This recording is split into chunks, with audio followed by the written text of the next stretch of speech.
All right. Oh, wait. Here you go. Okay, you got your caffeine. We are in the beautiful Black Hills once again. We are here with our friend Troy and his son camping. Troy has a little mini Winnie behind us that he pulled up this little lovely trail, and we're talking solar panels.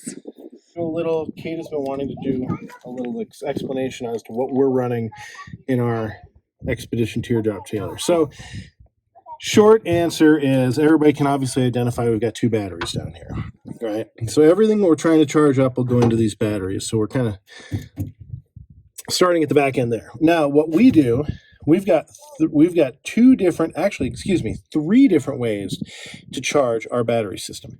First is shore power, right? So you've got the house set up here. Kate, can you get at this? So weather sealed grommets, which you can obviously tell because it's dusty out here and it's not dusty inside that little cap. So this is for shore power. So we run around with an extension cord that we just toss into here. This extension cord we can plug into any shore power, be it our home when we're packing up and want to have all the fridges and equipment running, a hotel overnight if we had some problem with our other system. If we're camped out in someone's driveway. Or camped out somewhere.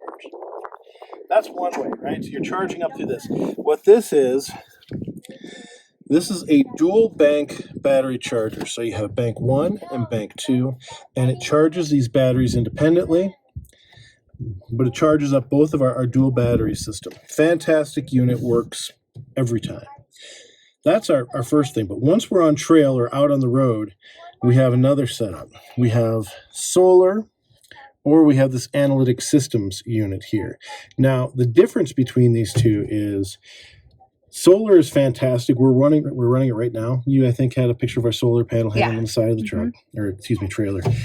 Basically, any power that comes in from a panel comes in it, and forgive me for my roughly 20 volts, I think, and it steps it down to like a 14 volt system, and basically so you're converting like a 175 watt solar panel into roughly 14 volts, 13 and a half, 14 volts that goes into these batteries. So this is a solar charge controller, and I don't know if we can really get a good light on it, but as you can see right now, if I get close, this green light shows that we are actually getting sunlight to our solar panel, and every once in a while it'll flicker if say a cloud comes over or something like that.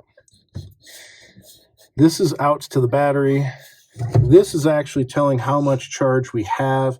As you can see right now, we have a full charge on our battery, so the solar panel has been working. And we've been here for 2 days now. 2 days, and it's quite smoky actually, so that it's hazy sun.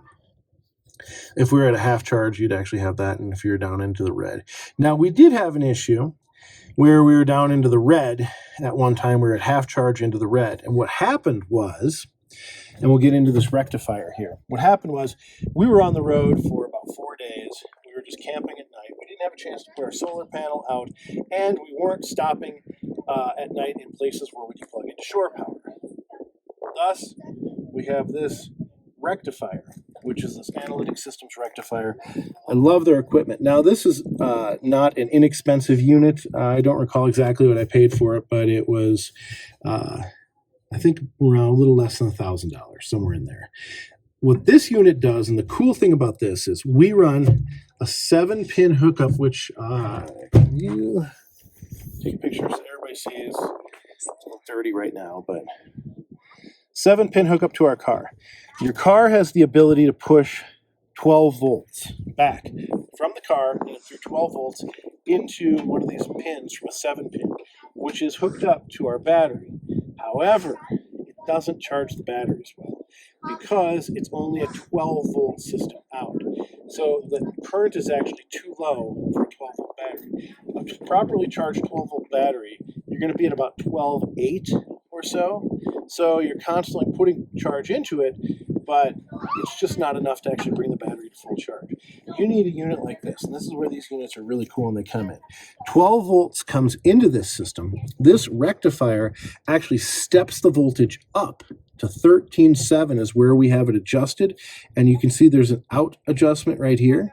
and that's what that's for. So we turn that, and that actually adjusts how many volts we want out. If we were to turn it all the way up to like 15 volts, that would be too much. We would be overcharging our batteries.